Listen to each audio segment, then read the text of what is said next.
মৰমৰ ছাত্ৰ-ছাত্ৰীসকল তোমালোক সকলোকে আমাৰ এই চেনেলটোলৈ পুনৰবাৰ স্বাগতম জনাইছোঁ।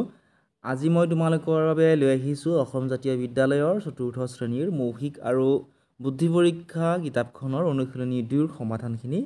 ১ নম্বৰত কি দিছিলে চোৱা, ১ নম্বৰত দিছিলে বিয়োগফল লিখা। ইয়াতে তোমালোক বিয়োগ কৰিবলৈ দিছিল। ১ নম্বৰত কি দিছিলে চোৱা, ৮ বিয়োগ ০। ৮ৰ পৰা কি কৰিব দিছে ১ নম্বৰটোত? ৮ৰ পৰা আমাক ০ বিয়োগ কৰিব দিছে। গতিকে যেহেতু বিয়োগ কৰিব দিছে এনেকুৱা ধৰণে তোমালোকে পাতি ল'ব লাগিব। গতিকে চোৱা ইয়াত কি দিছে, ওপৰত কি আছে চোৱা, ৮ আছে, তলত আছে ০।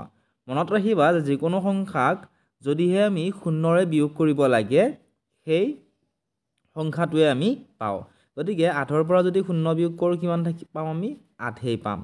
ঠিক আছে, গতিকে ইয়াত আমি কি লিখিব লাগিব? ৮ লিখিব লাগিব। নেক্সট চোৱা ২ নম্বৰ প্ৰশ্নটো। ২ নম্বৰত দিছিলে তোমালোকক প্ৰথমতে দিছিলে ১৫। ঠিক আছে, ১৫ মাতি ল'লোঁ আমি। ২ নম্বৰত প্ৰথমতে কিমান দিছে? ১৫ দিছে, ১৫টো পাতি ল'লোঁ।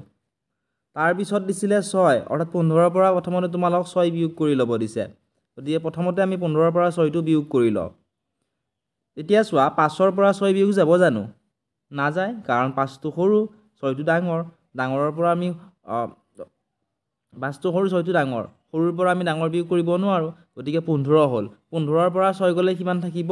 ৯ থাকিব। ঠিক আছে, এতিয়া আকৌ চোৱা ইয়াতে ৪ দি থোৱা আছে। গতিকে ৯ৰ পৰা আকৌ আমি ৪ বিয়োগ কৰিব লাগিব। ৯ত ৪ গ'লে কিমান থাকিব? ৫ থাকিব। গতিকে ইয়াতে আমি কি লিখিব লাগিব? এইখিনিত আমি কি লিখিম? এইখিনিত আমি লিখিম ৫। আশা কৰিছোঁ তোমালোকে বুজি পালা।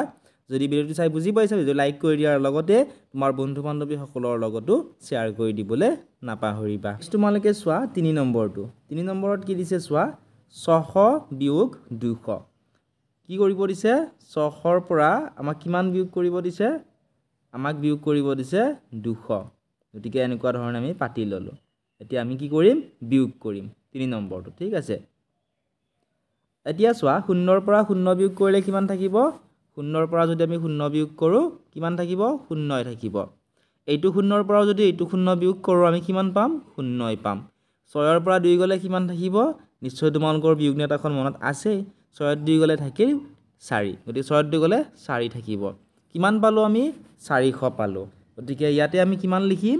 ইয়াতে আমি লিখিম ৪০০। ঠিক আছে, ৪০০ এনেকুৱা ধৰণে তোমালোকে লিখিব লাগিব। সম্পূৰ্ণ ভিডিঅ'টো তোমালোকে আমাৰ মোবাইল এপত পাবা। এপটো ডাউনলোড কৰিবলৈ প্লে ষ্ট'ৰত যাবা আৰু চাৰ্চ বাৰত তোমালোকে টাইপ কৰিবা DHRUBA ধ্ৰুৱ গোস্বামী এডুকেশ্যন বুলি লিখি টাইপ কৰি দিবা। টাইপ কৰাৰ পিছতে এই এপটো তোমালোকে দেখিবলৈ পাবা। এই এপটো তোমালোকে ডাউনলোড কৰি ল'বা। এই এপটোত তোমালোকে গোটেইখিনি ভিডিঅ'ছ তোমালোকে পাবা। এতিয়া তোমালোকে ৪ নম্বৰ প্ৰশ্নটো চোৱা। ৪ নম্বৰ প্ৰশ্নটোত আমাক কিমান দিছে চোৱা। প্ৰথমতে দিয়া আছে ৭৭৭। আমি লিখি ল'লোঁ ৭৭৭। ৭৭৭ৰ পৰা কিমান বিয়োগ কৰিব দিছে? ২২২ বিয়োগ কৰিব দিছে। গতিকে এনেকুৱা ধৰণে আমি পাতি ল'লোঁ। এতিয়া আমি বিয়োগ কৰিম। ঠিক আছে, এতিয়া তোমালোকে চোৱা বিয়োগ নেওতা নিশ্চয় মনত আছে। এতিয়া ৭ত ২ গ'লে কিমান থাকিব? ৭ৰ পৰা যেতিয়া আমি ২ বিয়োগ কৰিম ৭ত ২ গ'লে থাকিব ৫। আকৌ ৭ত ২ গ'লে কিমান থাকিব? ৫। আকৌ ইয়াতে ৭ দিয়া আছে, ৭ত ২ গ'লে থাকিব ৫। অৰ্থাৎ আমি ৭৭৭ৰ পৰা ২২২ যেতিয়া বিয়োগ কৰিলোঁ তেতিয়া কিমান পালোঁ? ৫৫৫ পালোঁ। ইয়াতে আমি কি লিখিব লাগিব? ৫৫৫ আমি ইয়াতে লিখিব লাগিব। ঠিক আছে, এতিয়া নেক্সট চোৱা তোমালোকে ৫ নম্বৰ প্ৰশ্নটো। ৫ নম্বৰত কি দিছিলে চোৱা, প্ৰথমতে দিয়া আছিলে ৩০০০। গতিকে প্ৰথমতে আমি ৩০০০ লিখি ল'লোঁ। ঠিক আছে, ৩০০০। ৩০০০ৰ পৰা আমাক কিমান বিয়োগ কৰিব দিছে চোৱা? ১ বিয়োগ কৰিব দিছে। ৩০০০ৰ পৰা ১ বিয়োগ কৰিব দিছে। এতিয়া এই অংকটো বহুতো ছাত্ৰ ছাত্ৰীয়ে ভুল কৰে। এই অংকটো বহুতো ছাত্ৰ ছাত্ৰীয়ে কৰিবলৈ নোৱাৰে। এই অংকটো তোমালোকে কেনেদৰে কৰিব লাগিব চোৱা। ইয়াতে চোৱা ০ আছে। ০ৰ পৰাতো আমি ১ বিয়োগ কৰিব নোৱাৰোঁ। গতিকে আমি ধাৰে নিব লাগিব। এতিয়া ধাৰে আনিবৰ কাৰণে ইয়াতেও ০ আছে। ইয়াৰ পৰাও ধাৰে নিব নোৱাৰোঁ।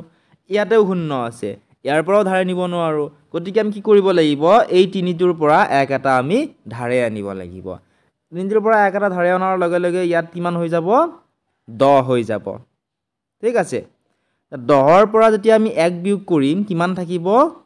৯ থাকিব। ঠিক আছে, আৰু ইয়াত কি কৰে বহুতো ছাত্ৰ ছাত্ৰীয়ে এইখিনিত কি কৰে শূন্য লিখি দিয়ে শূন্য লিখি দিলে অংকটো কিন্তু ভুল হ'ব ঠিক আছে তোমালোকে শূন্য লিখিব নোৱাৰা কাৰণ ইয়াত কিমান থাকে 9 থাকে তলত যেহেতু একো সংখ্যা নাই গতিকে 9 লিখিব লাগিব ইয়াতেও 9 হ'ব ঠিক আছে আৰু পিছত ইয়াৰ এই তিনিটোৰ পৰা ইয়ালৈকে আমি এক ধাৰে নিছিলো গতিকে 3 ৰ পৰা 1 বিয়োগ কৰিলে কিমান থাকিব 2 অৰ্থাৎ 3000 ৰ পৰা যেতিয়া আমি 1 বিয়োগ কৰিম কিমান পাম 2999 আমি পাম ঠিক আছে এইখিনি তোমালোকে ইয়াতে লিখি দিবা এতিয়া তোমালোকে নেক্সট কুৱেশ্যনটো চোৱা 6 নম্বৰটো কুৱেশ্যনটো আছিল 999 ৰ পৰা কি কৰিব দিছে চোৱা আমাক 999 ৰ পৰা আমাক 99 বিয়োগ কৰিব দিছে ঠিক আছে গতিকে বিয়োগ চিন বাতি ললো অংকটো তোমালোকে এনেকুৱা ধৰণে কৰি চাবা তেতিয়া তোমালোকৰ অংকসমূহ তোমালোকে মনত ৰৈ যাব যে কেনেদৰে কৰিব লাগে পদ্ধতিসমূহ তোমালোকৰ মনত ৰৈ যাব এতিয়া ইয়াতেও 9 আছে ইয়াতেও 9 আছে 9 ৰ পৰা 9 গলে কিমান থাকিব 0 থাকিব ধৰি লোৱা 9 টকা আছে তোমাৰ লগত 9 টকা তুমি দোকান এখনত গৈ কিবা বস্তু কিনিলা বা চকলেট কিনিলা গতিকে 9 টকাটো দোকানত দিয়াৰ লগে লগে কিমান টকা থাকিব 0 থাকিব একো নাথাকিব ঠিক আছে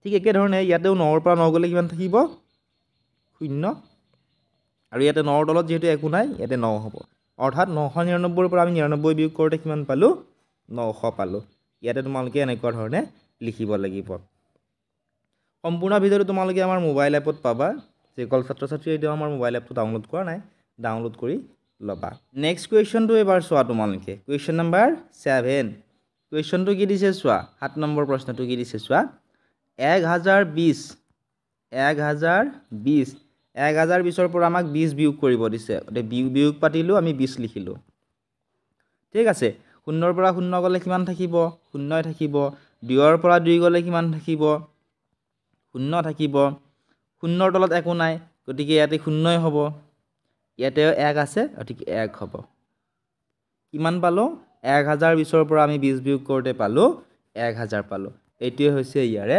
উত্তৰ গতিকে ইয়াতে লিখিব লাগিব 1000 এনেকুৱা ধৰণে তোমালোকে লিখি লবা ঠিক আছে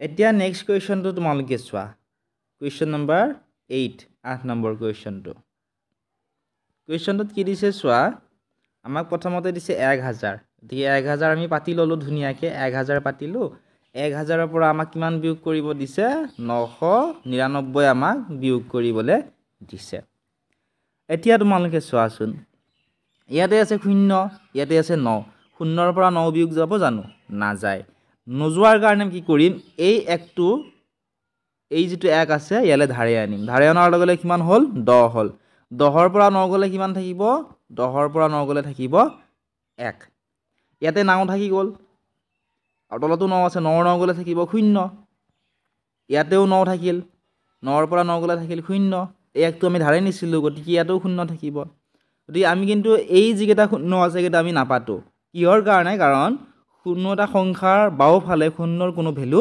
নাথাকে গতিকে আমি কি কৰিম 0 কেইটা নিলিখো ঠিক আছে গতিকে ইয়াৰে আনসাৰটো কি হ'ব তোমালোকে চোৱাচোন ইয়াৰে আনসাৰটো হ'ব 1 হ'ব ঠিক আছে 8 নম্বৰৰ উত্তৰটো হ'ব 1 এনেকুৱা ধৰণে তোমালোকে অংকসমূহ কৰিব লাগিব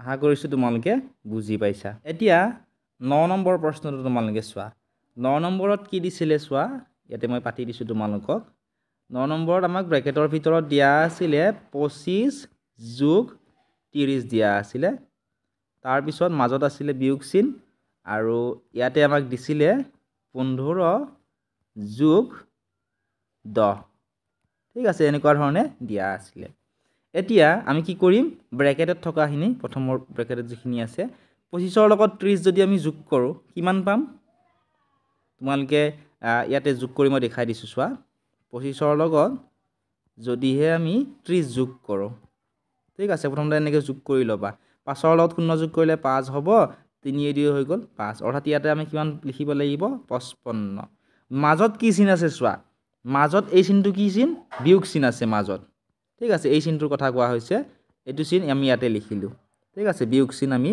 দি দিলো কাৰণ মাজত বিয়োগ চিন আছে আৰু ইয়াতে কি আছে চোৱা 15 আৰু 10 দিয়া আছে ঠিক আছে গতিকে আমি কি কৰিম 15 আৰু 10টো যোগ কৰি ল'ম 15 যোগ 10 আমি এনেকৈ যোগ পাতি ল'লোঁ এটা 5ৰ লগত 0 যোগ কৰিলে কিমান হ'ব 5 একে একে হৈ গ'ল 2 অৰ্থাৎ কিমান পালোঁ 25 পালোঁ ঠিক আছে এনেকুৱা ধৰণে তোমালোকে লিখি ল'বা গতিকে আমি কি পালোঁ 55 বিয়োগ 25 পালোঁ আমি আকৌ এই দুটা বিয়োগ কৰিম 55ৰ পৰা কিমান বিয়োগ কৰিম 25 5ৰ 5 গ'লে থাকিলে 0 আৰু 5ৰ পৰা 2 গ'লে থাকিব 3 অৰ্থাৎ আমি কিমান পালোঁ 30 পালোঁ গতিকে এইটোৱে হৈছে ইয়াৰে উত্তৰ আশা কৰিছোঁ তোমালোকে বুজি পালা মই আৰু এবাৰ কৈ দিছোঁ কেনেকৈ কৰিলোঁ প্ৰথমতে আমি 25ৰ লগত 30টো যোগ কৰিলোঁ যোগ কৰি আমি পালোঁ 55 পালোঁ ঠিক আছে তাৰপিছত মাজত থকা এই বিয়োগ চিহ্নটো আমি ইয়াতে দি দিলোঁ তাৰপিছত 15ৰ লগত 10 যোগ কৰি আমি কিমান পালোঁ 25 পালোঁ অৰ্থাৎ ইয়াতে কিমান পালোঁ 55 আৰু 25 পালোঁ মাজত যেহেতু বিয়োগ চিহ্ন আছে আমি আকৌ বিয়োগ কৰিলোঁ 55ৰ পৰা 25 যেতিয়া বিয়োগ কৰিলোঁ আমি কিমান পালোঁ 30 পালোঁ গতিকে ইয়াতে আমি 30 লিখিব লাগিব ঠিক আছে নেক্সট চোৱা 10 নম্বৰ প্ৰশ্নটো 10 নম্বৰত কি দিছিলে চোৱা 10 নম্বৰত আমাক দিছিলে প্ৰশ্নটোত 500 যোগ 0 মাজত বিয়োগ চিহ্ন আছিলে তাৰপিছত দিয়া আছিলে 300 যোগ 0 আগৰটো যেনেকুৱা ধৰণে কৰিলোঁ ঠিক তেনেকুৱা ধৰণে কৰিম আমি এইটো মুখামুখি কৰিব পাৰোঁ কাৰণ 500ৰ লগত যদি আমি 0 যোগ কৰোঁ আমি কিমান পাম 500 পাম যিকোনো সংখ্যাৰ লগত আমি যদি 0 যোগ কৰোঁ সেই সংখ্যাটোৱে পোৱা যায় গতিকে 500ৰ লগত 0 যোগ কৰোঁতে কিমান পালোঁ 500 পালোঁ মাজত থকা বিয়োগ চিহ্নটো আমি মাজত আকৌ দি দিলোঁ 300ৰ লগত যদি আমি 0 যোগ কৰোঁ কিমান পাম 300 পাম গতিকে কিমান পালোঁ 500 বিয়োগ 300 এইটো আমি সাইডত বিয়োগটো এবাৰ কৰি চাওঁ 500 বিয়োগ 300 ঠিক আছে 0ৰ পৰা 0 গ'লে কিমান থাকিব 0 থাকিব এইটো 0ৰ পৰা এইটো 0 কৰিলে 0 থাকিল 5ৰ পৰা 3 গ'লে থাকিব 2 অৰ্থাৎ আমি কিমান পালোঁ 200 পালোঁ ঠিক আছে এইটোৱে হৈছে ইয়াৰে শুদ্ধ উত্তৰ 200 ঠিক আছে 200 লিখি ল'বা তোমালোকে এইখিনি আছিল সম্পূৰ্ণ ভিডিঅ'টো তোমালোকে আমাৰ মোবাইল এপত পাবা এপটো ডাউনলোড কৰিবলৈ প্লে ষ্টৰত যাবা আৰু সাৰ্চ বাৰত তোমালোকে টাইপ কৰিবা DHRUBA ধ্ৰুৱ গোস্বামী এডুকেশ্যন বুলি লিখি টাইপ কৰি দিবা টাইপ কৰাৰ পিছতে এই এপটো তোমালোকে দেখিবলৈ পাবা এই এপটো তোমালোকে ডাউনলোড কৰি ল'বা এই এপটোত তোমালোকে গোটেইখিনি ভিডিঅ'ছ তোমালোকে পাবা